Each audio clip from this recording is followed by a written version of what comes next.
নির্ভীক সাংবাদিকতাই হলো কাল। কার্যত নির্ভীক সাংবাদিকতার জন্যই হয়তো প্রাণ গেল মুকেশের, এমনই অনুমান করছেন অনেকেই। সাংবাদিকতা করতেও এবার ভয় লাগছে, কারণ নির্ভীকতার সঙ্গেই সাংবাদিকতা করা উচিত, আর সেই সাংবাদিকতা করলেই হয়ে উঠতে হচ্ছে অনেকের চক্ষুশূল। হয়তো পরিণতিটা হতে পারে এই রকম মুকেশের মতন।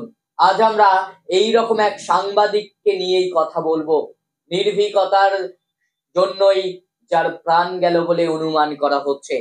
ছিল না বাড়ি, গ্যারেজে কাজ করেই সংসার চালাতেন।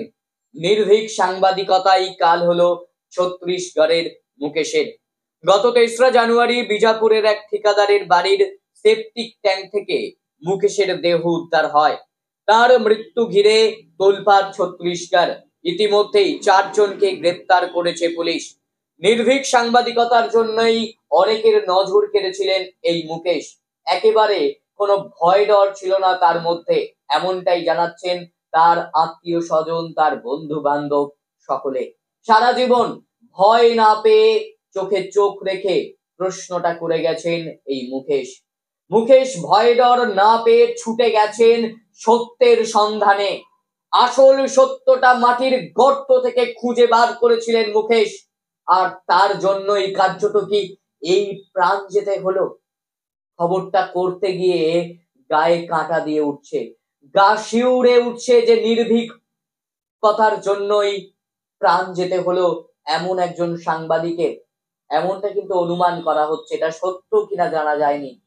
তবে তার মতো নির্ভীক সাংবাদিক এই সংবাদ জগতে না থাকাটা বেশ ক্ষতিকর।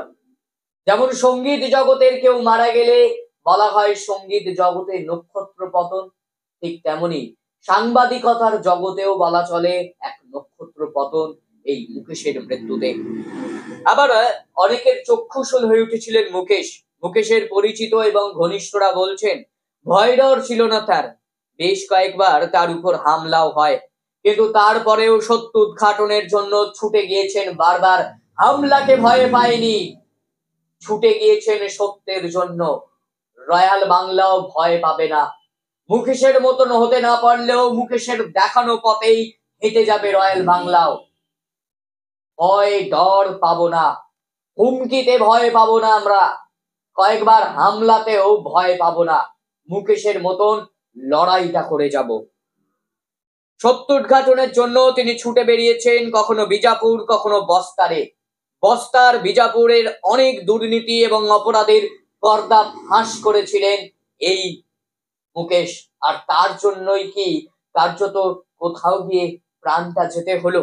আর এই নির্ভীক সাংবাদিকতার জন্যই জনপ্রিয় হয়ে উঠেছিলেন খুব কম দিনের মধ্যেই এই মুকেশ। মুকেশকে নিয়ে অনেক কথা ওঠে, মাথা গোজার ঠাঁই ছিল না মুকেশদের। 2005 বিজাপুরে বাসাগুড়া গ্রামে চলে আসেন তারা। সেখানে তখন 10ম শ্রেণী পাশ করার অনেক বড় বিষয় ছিল। অল্প বয়সেই মাকে হারান মুকেশ। তার এক দাদাও রয়েছে, নাম যুকেশ। মায়ের মৃত্যুর পর সংসারের হাল ধরেন 2 ভাই। মুকেশের এক পরিচিতের দাবি সংসার টানতে গ্যারাজেও কাজ করতে হয়েছে মুকেশকে। খুব কাছ থেকে এলাকার নানান সমস্যাগুলি দেখার পর সেই ঘটনাগুলিকে প্রকাশ্যে আনতে সাংবাদিকতার পথ বেছে নেন। দাদা যুকেশও পেশায় সাংবাদিক। স্থানীয় সূত্রের খবর, কোনো নতুন খবর করলেই এলাকার লোকজনদের ডেকে জিজ্ঞাসা করতেন ঠিক হয়েছে কি না। বিজাপুর এবং বস্তার চিনতেন হাতের তালুর মতন। বছর 2-3 আগের রাউঘাট প্রকল্প নিয়ে খবর সংগ্রহ করতে গিয়ে দুষ্কৃতীদের হামলার শিকার হন মুকেশ। গত 3রা জানুয়ারি বিজাপুরের এক ঠিকাদারের বাড়ির সেপটিক ট্যাঙ্ক থেকে মুকেশের দেহ উদ্ধার হয়। তার মৃত্যু ঘিরে তোলপাড় হয়েছে ছত্রিশগড়। ইতিমধ্যেই 4 জনকে গ্রেপ্তার করেছে পুলিশ। সেই অভিযুক্তদের মধ্যে মুকেশের এক তুতো ভাইও আছেন বলে দাবি পুলিশের। 120 কোটি টাকার প্রকল্পের দুর্নীতির খবর ফাঁস করেছিলেন মুকেশ। সেই খবরের জেরেই কি তাকে খুন হতে হলো, উঠছে প্রশ্ন। অর্থাৎ ভাবা যায় যে 120 কোটি টাকা দুর্নীতি ফাঁস করে দিয়েছিলেন এই নির্ভীক সাংবাদিক মুকেশ, আর তার জন্য এই কোথাও গিয়ে বলতে হয় হয়তো তার প্রাণটা গেল।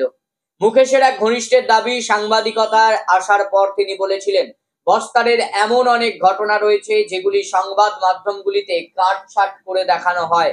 তাই এলাকার বিভিন্ন পরিস্থিতির আনকাট ছবি তুলে ধরতে নিজের একটি ইউটিউব চ্যানেল খোলেন। নাম দেন বস্তার জাংশন। 1.5 লক্ষ গ্রাহক ছিল সেই চ্যানেলের। মুকেশের এক পরিচিতদের দাবি, তার ইউটিউব চ্যানেলের গ্রাহক সংখ্যা যখন হুহু বাড়ছিল, সেই সময় দাদা যুকেশকে বলেছিলেন, মা যদি বেঁচে থাকলে এই দিন দেখে খুশি হতো। অনেক কষ্টের মধ্যে পড়াশোনা করে আজ এই জায়গায় পৌঁছেছি। এরকম একজন ছেলে যে নিজের সংসার চালানোর জন্য গ্যারেজে কাজ করেছেন, যিনি তার মাকে হারিয়েছেন যখন ইউটিউব চ্যানেল জনপ্রিয় হয়ে উঠছে, ইউটিউব চ্যানেলটি যখন সে মানুষের কাছে জনপ্রিয় হয়ে উঠছে, তখন সে বলেছিল, মা যদি বেঁচে থাকলে এই দিন দেখে খুশি হতো। অনেক কষ্টের মধ্যে পড়াশোনা করে আজ এই জায়গায় পৌঁছেছি। সত্যি, হয়তো নির্ভীক সাংবাদিকতার জন্যই প্রাণ গেল। 120 কোটি টাকার দুর্নীতি ফাঁস করাই তার জীবনে হয়তো কাল এসে গেল। মৃত্যু বরণ করে নিতে হলো তাকে দুর্নীতি ফাঁস করার জন্য। এই দেশে অনেক দুর্নীতিবান, যারা দুর্নীতিগ্রস্ত, যারা দুর্নীতিতে অভিযুক্ত, তারা বুক ফুলিয়ে ঘুরে বেড়ান। অথচ যে মানুষটা দুর্নীতি ধরেছিল, যে মানুষটা কোনো কিছুকে কাট না করে একেবারে পুরোপুরি ভাবে তুলে ধরেছিল মানুষের সামনে, সেই মানুষটাকেই প্রাণ দিতে হলো এবার।